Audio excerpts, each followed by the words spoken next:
Angelicus and its Spurbs. Hello and welcome to Spurbs Herbs episode 86. Today we're going to be talking about Gēn Tāng or Kudzu Decoction. So let's find out more about that. So we'll be looking at another Chinese herbal formula. That's what we're talking about, Gēn Tāng or Kudzu Decoction. This is from the formulas that release exterior wind cold subcategory of the formulas that release the exterior category. So we've been talking a lot about these formulas and herbs as well. So we're going to continue that. It is a useful formula for treating colds with a stiff neck and upper back. That's sort of its raison d'etre. I don't know if I'm pronouncing that correctly, which I rarely know if I'm pronouncing things correctly or not. As always, we will do our deep dive into this herb and look at into this herbal formula and look at its traditional uses, its preparation, interactions, and cautions. And as usual, we will be adding something a little different. We're going to do an introduction to macronutrients today, which are important because guess what? A lot of our herbs have macronutrients in it. So we're going to be doing that. And it's going to be another interesting vacation into the exciting continent of herbs. So please join us. Before we get going, just want to remind everyone I've been teaching for quite a while now on a wide variety of topics. If you like this podcast and want to explore more of my courses, they are available at www.integrativemedicinecouncil.org. That's Integrative Medicine Council, COUNCIL.org, and include a ton of different topics, including my drug herb series, looking at drugs and how they interact with herbs and vice versa. Several ethics and safety courses, which I just got to notice yesterday that if you are a California licensed acupuncturist, you now need to have 4 hours of ethics and safety every 2 years. So I have plenty of courses that fit that bill. We have Chinese medical research and several treatment of condition courses such as arthritis, neck and back pain, COVID. I'm doing COVID next week. And depression and anxiety. And one of my favorite courses, the Chinese Herbal First Aid Kit. That is a great course. And they're all at a reasonable cost to begin with, just full on. They're at a reasonable cost, but you can get an additional 20% off with the code SH20OFF. That's SH as in Spurbs Herbs and 20, the number 20 off, all lowercase. So SH20OFF. Can't beat that deal. Okay, so let's get into our little introduction to macronutrients. So as our little something different today, I thought we would look at macronutrients. Macronutrients are generally used for energy, have larger intake in the gram amounts, and generally include fats, carbohydrates, and proteins. Those are the three major macronutrients right there. Macronutrients are taken in small amounts, either in microgram to milligram amounts, so 1/1,000,000th of a gram to 1,000th of a gram amounts, and generally consist of vitamins and minerals. Minerals are further broken down into macrominerals. Intake of more than 1 milligram daily is necessary, and microminerals, intake of less than 1 milligram daily is necessary. These are also called trace and ultra trace minerals as well. So there you go. Those are just brief on micronutrients. Let's get back to macronutrients. And remember, we said these are mostly about energy requirements, not entirely, but a lot of it is about energy requirements. And so we have a number called the estimated energy requirement, or EER. And this is defined as predicted average energy intake to maintain energy equilibrium. In other words, it is how much energy intake matches energy output. And the best way to say this is from a human sort of point of view, this is what you need in order not to gain or lose weight, is your EER, estimated energy requirement. This changes by gender, age, height, and weight of an individual. Based on genetics, body composition, metabolism, and behaviors, this is difficult to determine, but there are some approximations. Generally, it ranges from 30 kilocalories per kilogram per day for a sedentary person to 40 kilocalories per kilogram per day for for a very active person. This is sort of an interesting number, kilocalories, kilogram per day. So the reason why that's weird is kilocalories are technically imperial measurements. Those are not metric. We're going to talk about the metrics in just a second. It's kilojoules in metric, but kilograms are metric rather than pounds. So it's kind of a mixture of stuff in these numbers. I was always taught for men, it is approximately 12 kilocalories per pound and 10 kilocalories per pound for women as a baseline, with activity levels adding to this. So, one of the things that, we have our watches now. Back in the day, I used to always wear a little pedometer, so I knew how much I was walking and stuff. And I was going to college, and I was walking a lot at that point because parking was nowhere near college, and it was a big campus. But the idea is 12 calories per pound is, kind of my baseline. And then any activity you do on top of that would add to that baseline. So generally, we think of, give or take 150-pound person. So generally, men are a bit above that, women are a bit below that, but that's sort of the average. At 150 pounds, a man would have about 1,800 kilocalories per day, and a woman would have about 1,500 kilocalories per day before any activities. So on foodstuffs in the US, in the United States, energy is usually listed as calories. And technically they are not calories, they are kilocalories or 1,000 calories, kcals. So here I'm being technical, so I've been saying kcals, but technically it's calories. Elsewhere in the world, which is almost everywhere, they use the metric system and they use joules or kilojoules. And 1 kilocalorie is equal to about 4.184 kilojoules. So that is the thing. When I was living in Australia for many years when I went to medical school, and so what I would always do is just quarter whatever the kilojoules were, and I'd get a pretty good estimate of how many calories something was. The energy of a food is determined from the heat released when burning it in a calorimeter. That's where the word calories comes from. It's burnt in a calorimeter. Basically, a calorie is the amount of energy needed to raise a gram of water 1 degree Celsius, or a kilocalorie is the amount of energy needed to raise 1 kilogram 1 degree Celsius, so 1 kilogram of water. There are 4 basic types of food that produce energy, and they are consistent with how much energy they produce. 1 gram of carbohydrate or protein produces approximately 4 kilocalories. With proteins, with amino acids, it can be a little bit above or a little bit below, but definitely averages out to about 4 kilocalories. 1 gram of fat produces 9 kilocalories, and 1 gram of alcohol produces 7 kilocalories. Alcohol is not a great energy source, just to make that clear. It is a poison to the human body, but it does give us some energy as well. This brings us to another aspect of macronutrients, and this is called the acceptable macronutrient distribution ranges, or AMDRs, and describe a range of intakes for particular macronutrients. These are associated with reduced risk of chronic disease while at the same time providing adequate amounts of essential nutrients. For adults, the acceptable macronutrient distribution range is approximately 20 to 35% from fat, 45 to 65% of calories from carbohydrates, and 10 to 35% from protein. Of course, there's been a lot of high protein, low carbohydrate diets around in the last couple decades, and that's where some of these bigger ranges come from. There's a 20% difference in 45 to 65%, so 20% difference in how many carbohydrates you should have, 10 to 35% in proteins, that's 25% difference. That's a big chunk. Whether you should have 10% of your diet from protein or 35% of your diet from protein. So let's get into all specifically of these 3. So let's talk about dietary fats. So dietary fats strongly influence the incidence of coronary heart disease.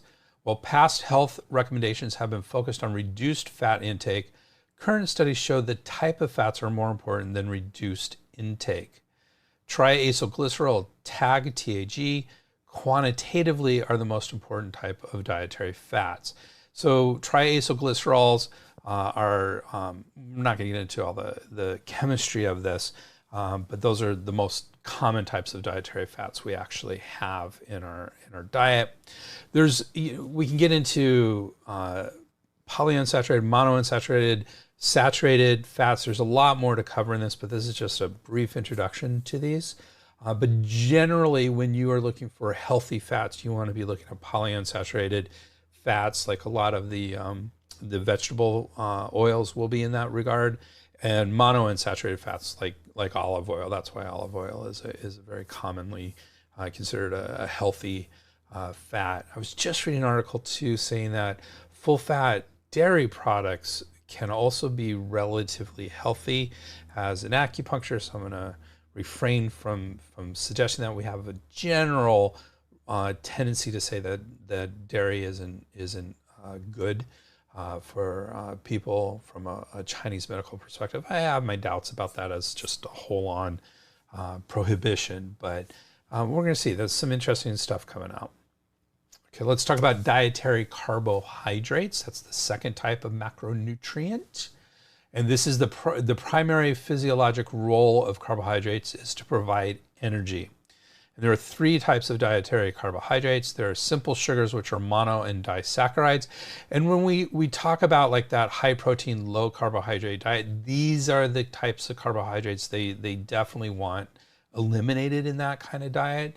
And I'm not promoting that diet. I'm just saying this is what the diet says. Simple sugars are not considered healthy in that type of high protein, low carbohydrate diet. The second type of dietary carbohydrate is complex carbohydrates or polysaccharides.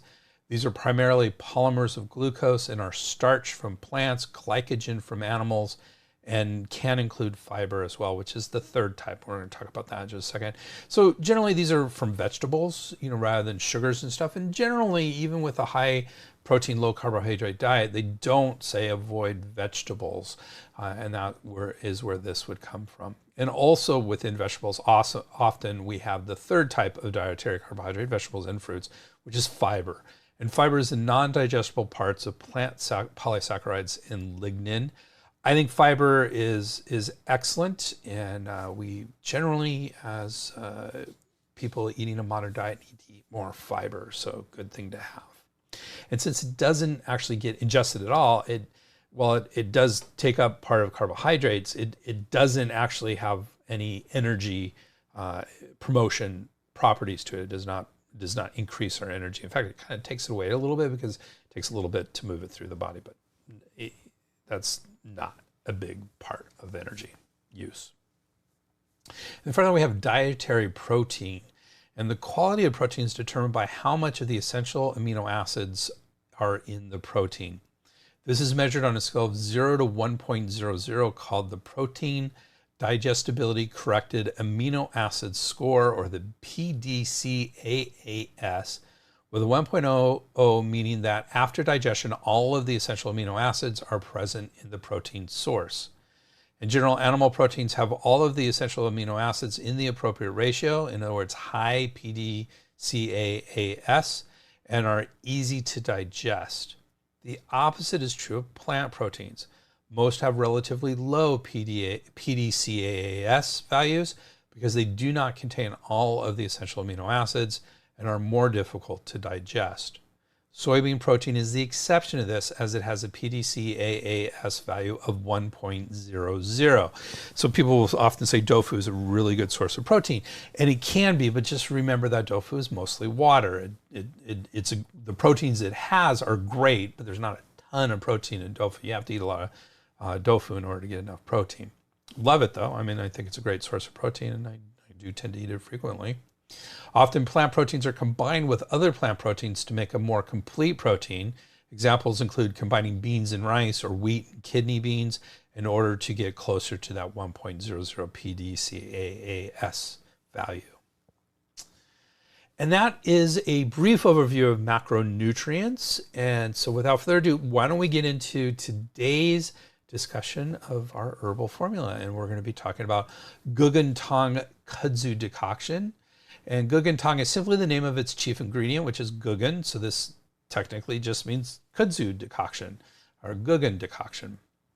Other names include Gēn Tāng, that's Koken Tang, but technically K's in, it's not the way Giles, I think it's the Yale system, are pronounced with the G sound. So it is Gēn Tāng rather than Gēn Tāng, but it's pretty similar. Sometimes it's just called Kudzu Decoction and Kudzu combination. This formula is in the subcategory of formulas that release the exterior when cold under the category of formulas that release the exterior, as we mentioned earlier. And that's from one of our major textbooks, that's Scheid, which is, I don't have it up, but that's a very common and frequently used textbook for Chinese herbal formulas. We have another herbal formulas textbook, and that is Chinese Medical Herbal Formulas and Applications, Pharmacological Effects and Clinical Research by Chen and Chen. And they say it is in the acrid and warm exterior releasing formulas subcategory under the exterior releasing formulas category. They basically say the same thing. One says it releases exterior when cold. The other one says it is a warm exterior releasing formula. So it's basically one's looking at the action and the other one's looking at what the herbs are doing. So one is it's hard to explain the difference, but they're the same, different sides of the same coin. So let's talk about these formulas that release the exterior. And we've discussed this in several previous episodes. Scheid has a great overall discussion of formulas that release the exterior, and we're going to talk about that here again. So this might be a repeat if you've been listening to our Spurbs Herbs podcast on a regular basis, but it's good. It's a good repeat. So here's what they say about formulas that release the exterior. So this is the overall category. When a pathogenic influence first penetrates the body, it tends to cause a disorder of the exterior. In this context, the term exterior, biao, denotes the superficial layers of the body comprised of the skin and muscles.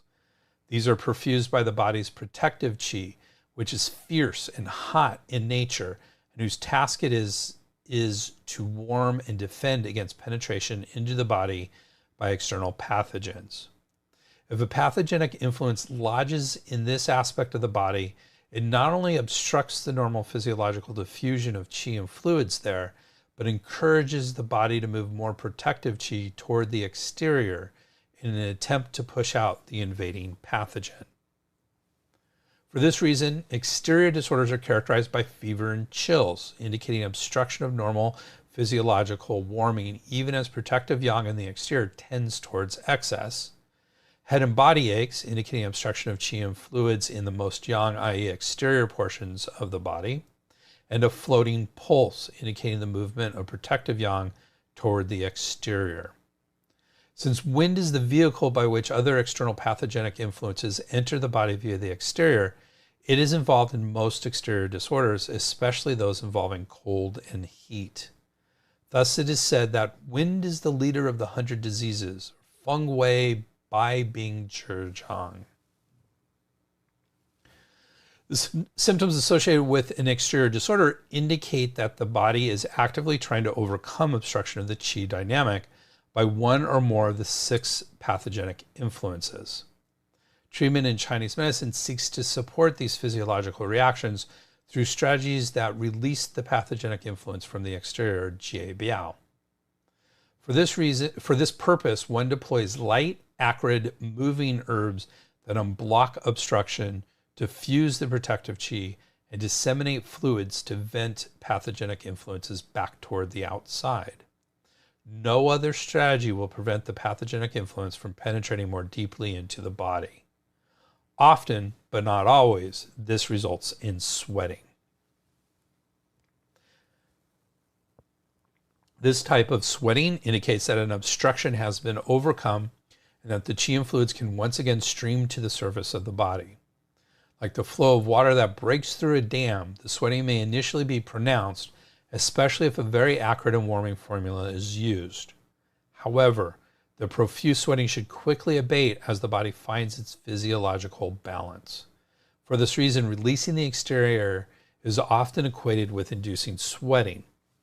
Yet, in many contexts, where formulas to release the exterior are used, the sweating may hardly be noticeable or strong pathological sweating may evolve into a milder physiological sweat.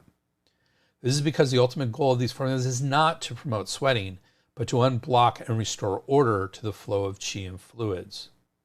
The term release from the exterior was first described in Chapter 5 of Basic Questions. This is Basic Questions of the Huangdi Neijing, Yellow Emperor's Classic. It's the Huangdi Neijing Su Wen. So it's one of the parts of that book, which is the first existing book on Chinese medicine. And it's in this Chapter 5 says, if a person harbors a pathogen, the body becomes soaked as the movement of protective qi to the exterior transforms fluids into sweat. Hence, when the pathogen is at the level of the skin, use sweating to discharge it. The first known text to list herbal formulas that embody this strategy is the early 3rd century work Discussion of Cold Damage, or Shanghan Lung, which provides some of the most influential formulas in this category, such as the Fedra decoction Ma Huang Tang, cinnamon twig decoction Gēn Tāng, and their variants. Its focus on acrid warming herbs to overcome obstruction from wind, cold, and dampness dominated medical practice until the Jin Yuan dynasties of the 12th to 14th centuries. Innovation until then consisted of extending the range of substances used to promote sweating rather than seeking new areas of application.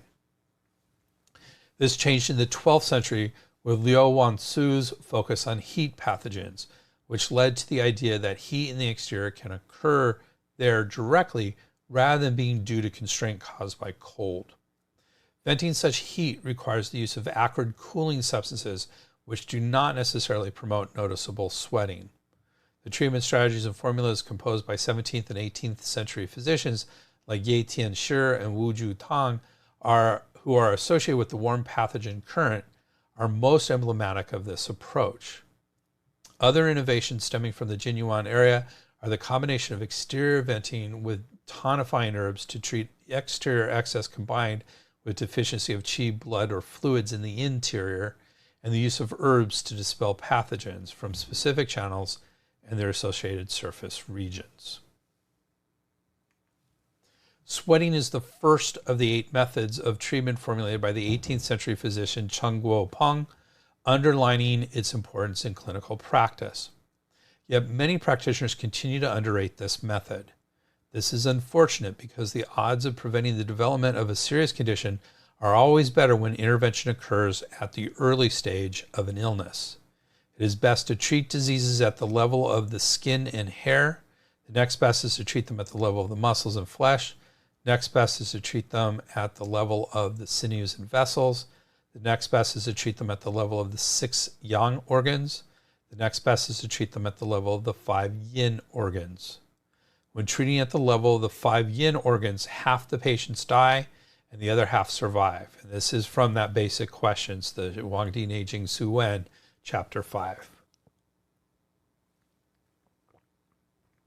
Successful use of the formulas discussed in this chapter will be aided by paying attention to the following principles.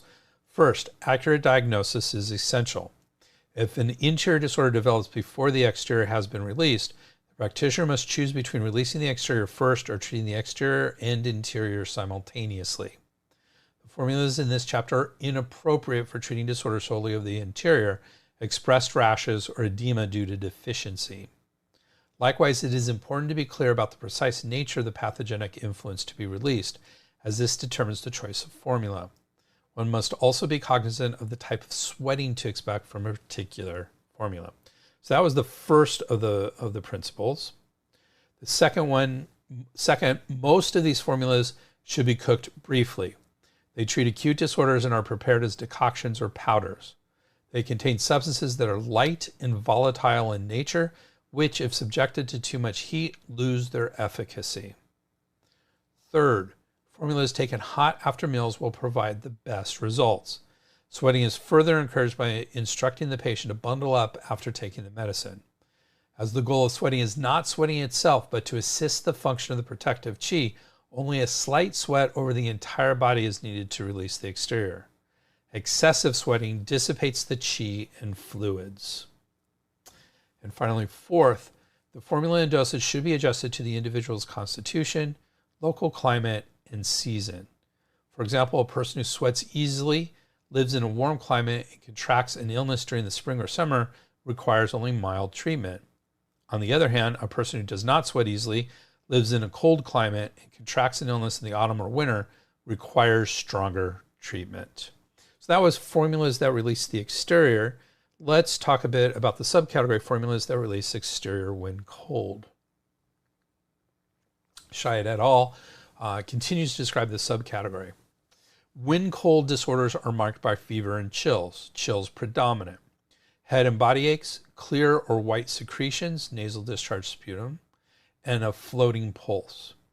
There are many types of wind-cold disorders, and all require the use of formulas that release pathogenic influences from the exterior by inducing sweating. By definition, all exterior cold disorders are excessive in nature.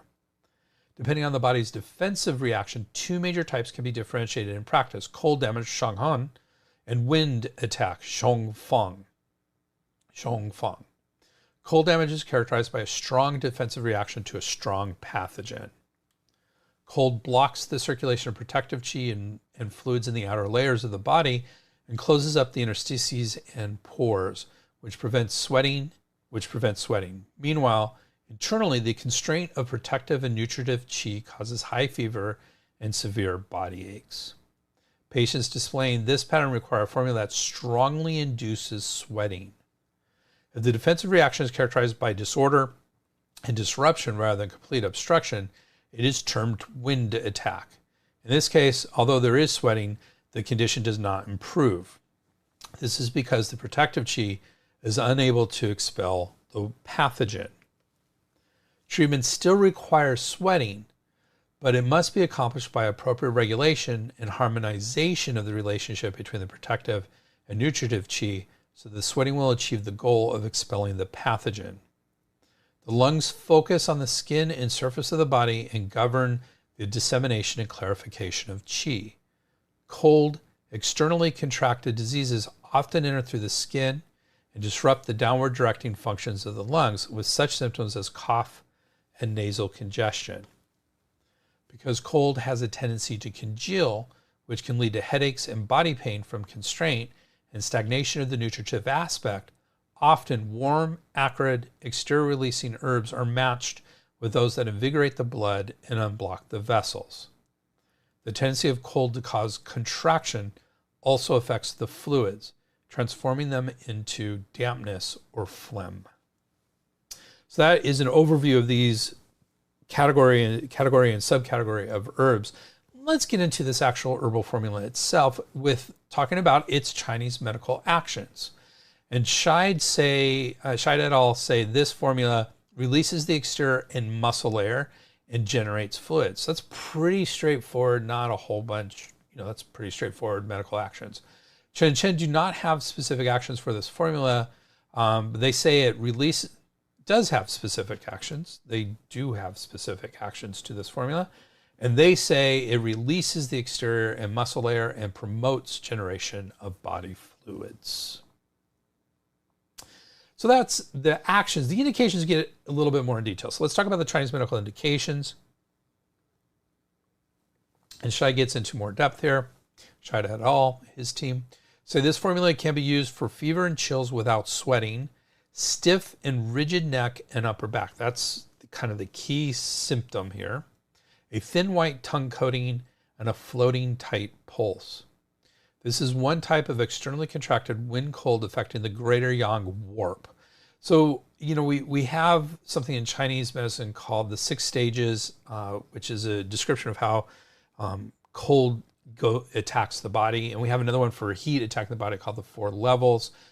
Here, instead of stage, they're using the word warp. So this is part of the 6 stages, and the greater yang is one of those stages or warps. Okay, continuing with what they're saying, the distinguishing feature is the stiff and rigid neck and upper back, the appearance of which the source text likens to a small bird that strains its neck and upper back in an attempt to fly. This is caused by wind cold, which binds the upper portions of the greater yang channel and prevents the fluids from reaching the area. Chen has its indications, and they say Gēn Tāng or Kudzu Decoction treats Taiyang syndrome. So that's the same thing as what we've been talking about, greater yang, Taiyang warp or stage or syndrome, they say here. Treats Taiyang syndrome with wind-cold invasion. In comparison to the symptoms and conditions applicable to Ma Huang Tang or ephedra decoction and Gēn Tāng cinnamon twig decoction, the distinguishing symptom for the use of this formula is the severe stiffness and pain in the neck and back. The severe neck stiffness and pain are caused by cold constriction and lack of body fluids, which fail to nourish the muscle layer. Other signs and symptoms of Taiyang syndrome with wind-cold invasion include fever, aversion to cold, aversion to wind, and absence of perspiration. What is the history of this formula? So both Scheid and his team and Chen both agree, all agree, the source for this formula is the first existing book on Chinese herbal formulas, the Shanghunlong, or Discussion of Cold-Induced Disorders, by Zhang Jing, written in 220 CE. So this is the first existing book on formulas. So that basically means this is old. We're also going to see that it was mentioned in the Golden Coffers, Jingui Liu Fan Lun, which is the same thing as Shanghunlong. Shanghunlong and the Jingui Yo Fan Lun were one book that later on were split into two. So, all right, let's talk about the ingredients. So the first ingredient is Puraria radix or Gēn, and we're supposed to use 12 grams of this. What was interesting to me is that both texts had exactly the same dosing on everything, which rarely happens. So Puraria radix, Gēn, 12 grams, and it's from the cool acrid herbs that release the exterior category. And traditionally, it discharges exterior conditions and releases the muscles, relieves heat and generates fluids, vents and discharges measles, relieves heat and generates fluids, raises the yang and stops diarrhea, and treats symptoms of hypertension. The chief herb, this is a quote from Scheid, chief herb Puraria radix Gēn releases the muscle layer, especially of the upper back and neck, by drawing fluids to the affected area and releases the exterior. Our next herb is ephedra herba Ma Huang, 9 grams, and this is in the warm acrid herbs that release the exterior. Traditionally, it induces sweating and releases the exterior, disseminates and facilitates the lung qi, calms wheezing and stops coughing, promotes urination and reduces edema, warms and disperses cold pathogens. And in this formula, ephedra herba Ma Huang, one of the deputies, induces sweating. It is the most powerful herb for releasing excess cold from the exterior. So it's a very useful herb in that context. The problem we have with Ma Huang, and therefore the problem we have with this formula in general, is that you can't get Ma Huang in most developed countries. You can't get it in the US. As far as I know, you can't get it in Canada, most areas in Europe, that sort of thing. It's difficult to get, and it's illegal technically to use for patients.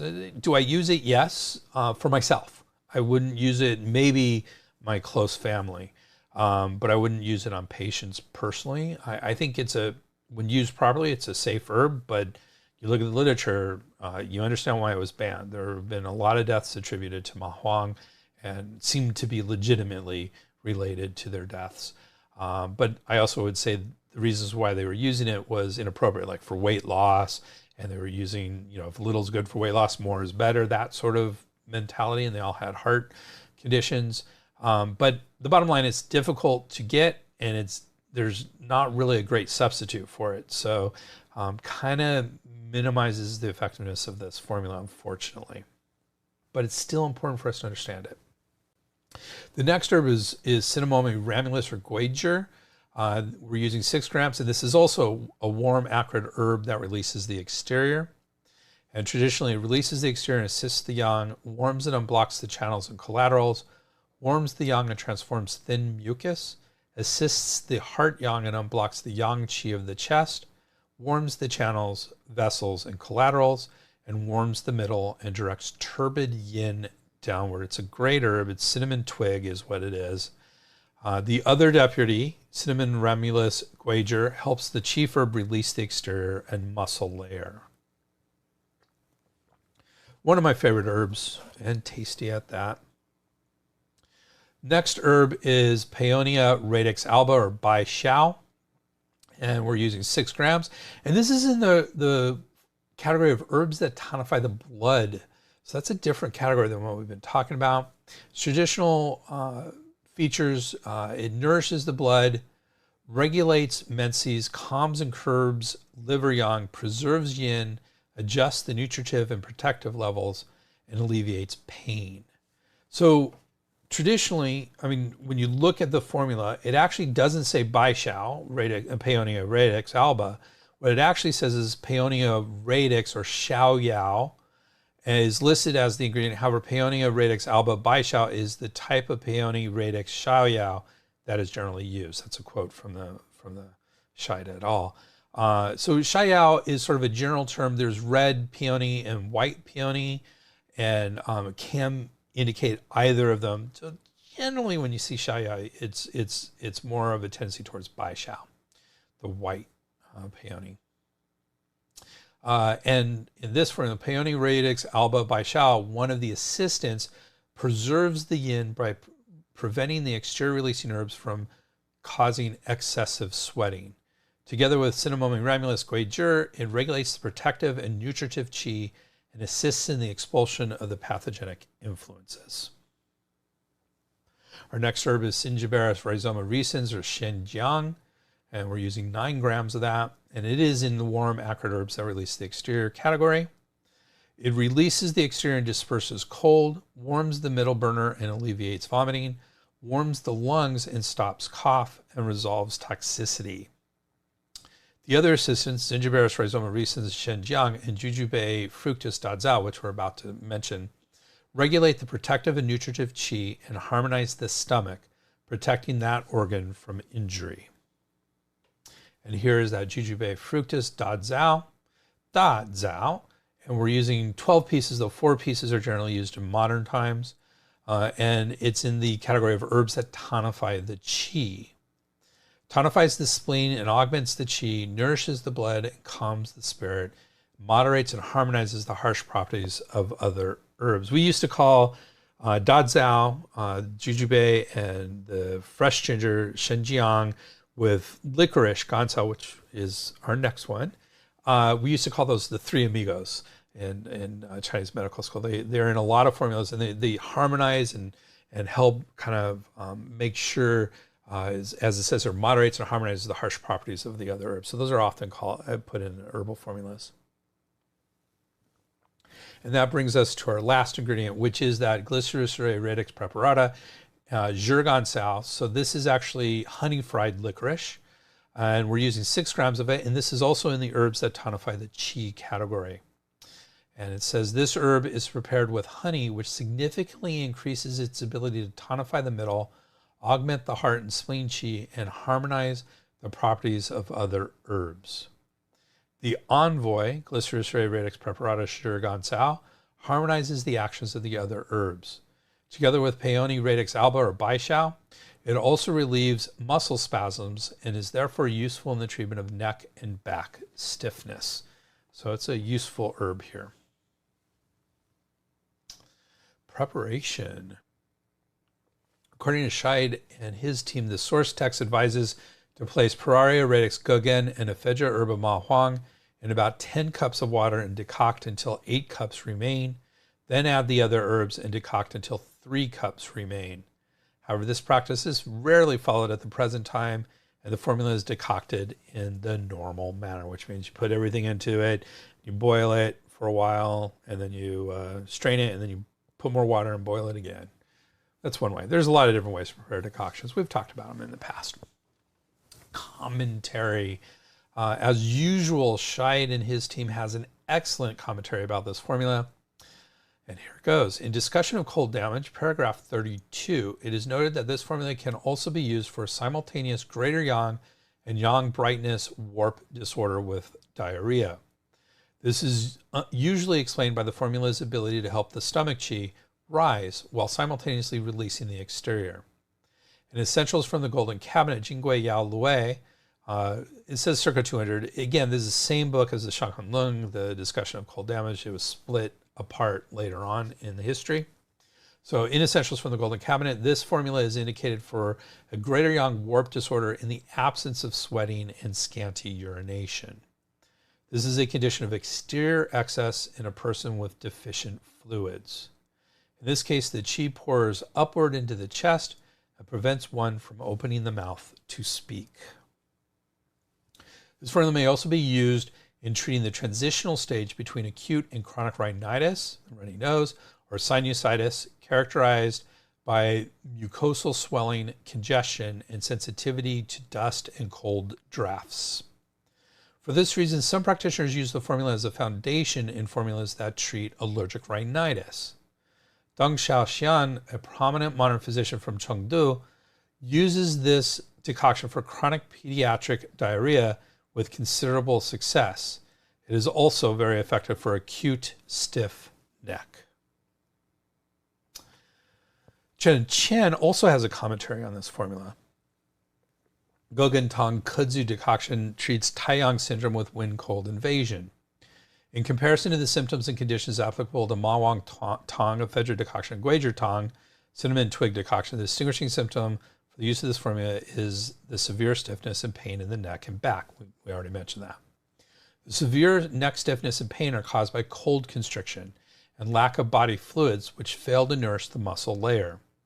Other signs and symptoms of Taiyang syndrome with wind-cold invasion include fever, aversion to cold, aversion to wind, and absence of perspiration.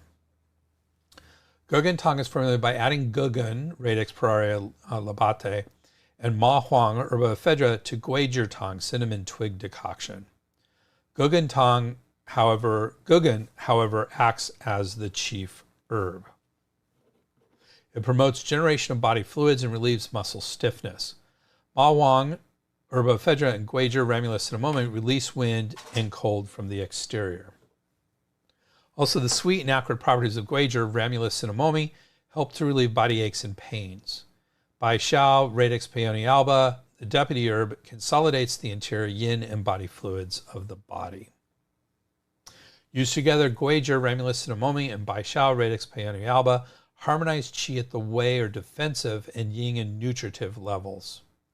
Jurgan radix rhizoma glycericary preparata camel serves as both an auxiliary herb and envoy herb. So this is different than what Shai said earlier. As an auxiliary herb, it relieves aches and pains and promotes the production of body fluids. As an envoy herb, it harmonizes the formula. Shenjiang Rhizomus gingivaris recens is fresh ginger, helps Guizhi ramulus cinnamomum to dispel exterior wind cold. Dazao or fructus jujube, that's Chinese dates by the way, tonifies deficient qi and body fluids. Later in this monograph, Chen has some additional comments. Historically, Gēn Tāng has been used for Taiyang syndrome with wind cold and accompanied by stiffness of the neck and shoulders. Today, it is commonly used to treat neck and shoulder stiffness and pain associated with musculoskeletal injuries, with or without Taiyang syndrome or wind cold condition. For best results, combine Gēn Tāng with Xiaoyao Gancao Tang or peony and licorice decoction to treat neck and shoulder stiffness and pain. Gēn Tāng can be used at a low dose to complement the effects of Qi Bao Mei Rondan, 7 Treasure Special Pill for beautiful whiskers for hair growth. It helps guide the effects of Qi Bao Mei Rondan upward by relaxing the muscles around the neck so that the tonic herbs can reach and nourish the scalp area directly. All right, let's talk about some modifications. Scheid and his team discusses 3 modifications for this formula. For severe nasal blockage, add Chuanxiang rhizoma Chuanxiang, Scutellary radix Huangqing, Magnolia floss Xinyin Hua, and Platycody radix Jiegong. For urticaria, that is wheals hives, add Cicada periosticum Chantui. For severe facial pain, add Angelica pubescentis radix or Du Huo, and peach pit decoction to order the qi, Dao He Cheng Qi Tang. So that's a whole formula. Chen also has several modifications. For nausea and vomiting caused by reversed flow of stomach qi, add Ban Sha, Rhizoma Pinellia, and Fuling Poria. If there are signs of fever and thirst, add Germu, Rhizoma anamarena, and Shirgao, gypsum fibrosum. We're going to talk about Shirgao in our next episode. If accompanied by severe pain of the shoulders, add Fuling poria, Baiju, Rhizoma tractylotus macrocephalae, and Fudza radix aconidae lateralis peperata. For abdominal pain and diarrhea with burning sensations, add Huangqing radix scutularia and Huanglian Rhizoma coptis. When there's itching of the skin, add Jiang San or Bombyx batriticatus. All right. So those are some modifications. Comparisons. How does this compare with other formulas? So Scheid et al. Has two formulas it compares to today's formula. The first one is ephedra decoction Ma Tang, which we've been mentioning quite a bit today. Both formulas treat greater yang patterns caused by wind, cold, fettering protective yang in the exterior.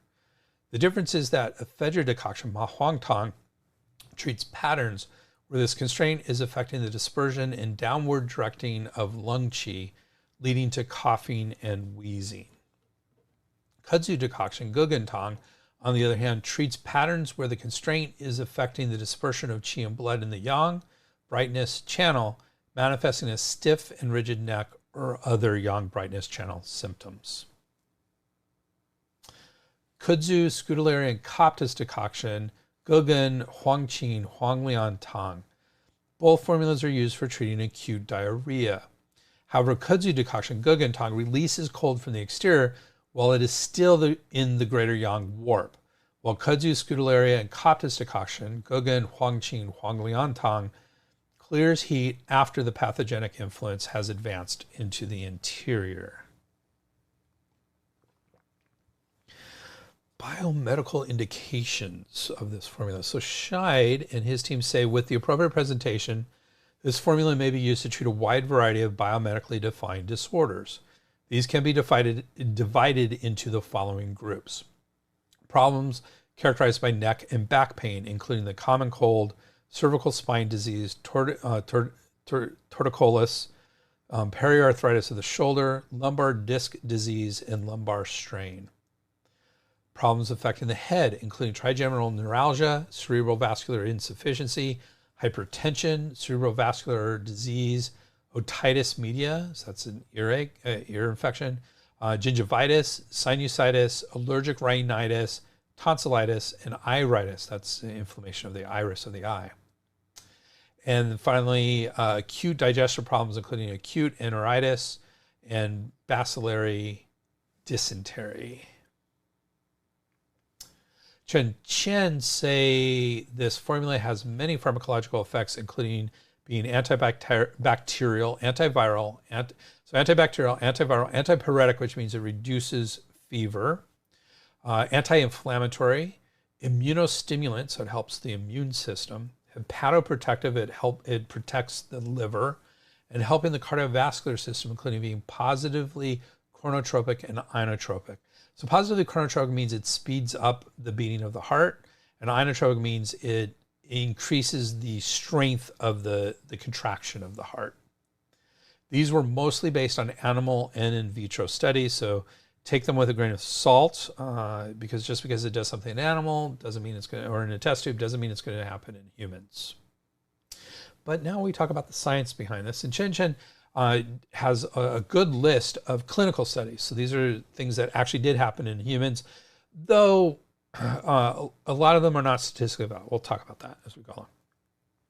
So they list several clinical studies involving this formula. So they treating fever in 110 children. All of these are positive studies. Treating fever in 110 children. One study without a number of subjects helped upper respiratory tract infections, or URTIs. Helped 13 patients be treated for meningitis. So 13 patients is not statistically valid. We'd like to see at least 30 to 40 patients before we can start applying population statistics to a scientific study. But it's an interesting indication that can help meningitis, potentially. 2 studies for neck and shoulder pain, one with an N, that's number of subjects, equals 70, and another using a modified version of Gēn Tāng with 50 patients aged 40 to 60. The modified version increased the doses of Pararia radix Gēn and Cynomolgus ramulus Guay-Jur. So there you go. That's so 70 and 50 patients. We're now statistically valid. They're not super large studies, but they're definitely more indicative of it potentially doing something. It was treated Bell's palsy with 78 patients in that study, and tension headache with an unspecified number of subjects. Liver cirrhosis with painful gynecomastia in 4 patients. So 4 patients, that's just a case study. May help, may not help. Gynecomastia is the production of breast tissue in men. So they had painful gynecomastia breast tissue. Modifications of Gēn Tāng were used in treating periarthritis of the shoulder with an N of 34. Soft tissue injuries, N of 32. Facial paralysis with an N of 216. So that's the highest powered study we have here. Scleroderma, a dermatological condition with an N of 7. And 2 studies looking at cataract surgery with an unknown number of subjects. That's interesting. Cataract surgery, like helping people through cataract surgery, is kind of an interesting use of this formula. So let's talk about drug-herb interactions. A few herbs in this formula may present some risks for drug-herb interactions. Glycericerae radix preparata, Gēn may induce cytochrome P450, cytochrome CYP3A4, which is the most common used one. So that's a concern for drug-herb interactions. That's one of our targets for drug-herb interactions. Zingiberis rhizoma recens Xinjiang may inhibit CYP2C19. That's not as commonly used by drugs as 3A4 is, subtype 3A4, but it can still be a concern for drug-herb interactions, though not as big of a concern as 3A4. Well, there are some concerns about several of the herbs in this formula. Most are D-level evidence, so I don't usually include D-level evidence in this. The hypertensive effects of ephedrine were blocked when Ma Huang was used with amitriptyline. In one human case report, despite the possibility of hypertension and arrhythmias speculatively thought to occur with sympathomimetics and tricyclic antidepressants are combined. So amitriptyline is a TCA, a tricyclic antidepressant, and Ma Huang is considered a sympathomimetic. So that's where that all comes in. That's C-level evidence. Okay, so some potential there, but the TCIs, and we're about to talk about MAOIs, monoamine oxidase inhibitors, are antidepressants that are still used, but not very frequently. So this one, based on ephedrine content, Ma Huang may cause hypertension with monoamine oxidase inhibitor use. One case report described a patient who stopped an MAOI, phenelzine, and who ingested a combination pill of ephedrine, caffeine, and theophylline 24 hours later. She developed encephalopathy, which is pathology of the brain, neuromuscular irritability, sinus tachycardia, so speeding up of the heart, hypotension, rhabdomyolysis, which is basically a melting of the skeletal muscles, can be life-threatening, and hyperthermia, so overheated. Other possible effects include arrhythmias, chest pain, hyperpyrexia, so that's a very raised temperature, and death. Another human study showed an increase in cardiovascular symptoms. Ma Huang should be avoided for at least 2 weeks after stopping MAOIs. So there you go. That's a big drug-herb interaction. A case was reported of congestive heart failure and hypokalemia, or too little potassium in the blood, in a patient taking Gēn Tāng, that's licorice, furosemide, which is a loop diuretic, and digoxin, which is an antiarrhythmic and pretty potent in and of itself. That's C-level evidence. Gēn Tāng may increase blood pressure and fluid retention when used with oral contraceptives, as shown in 2 case studies and an uncontrolled human study. And again, that's C-level. Well, I would be concerned about licorice. Licorice has a lot of different potential drug-herb interactions.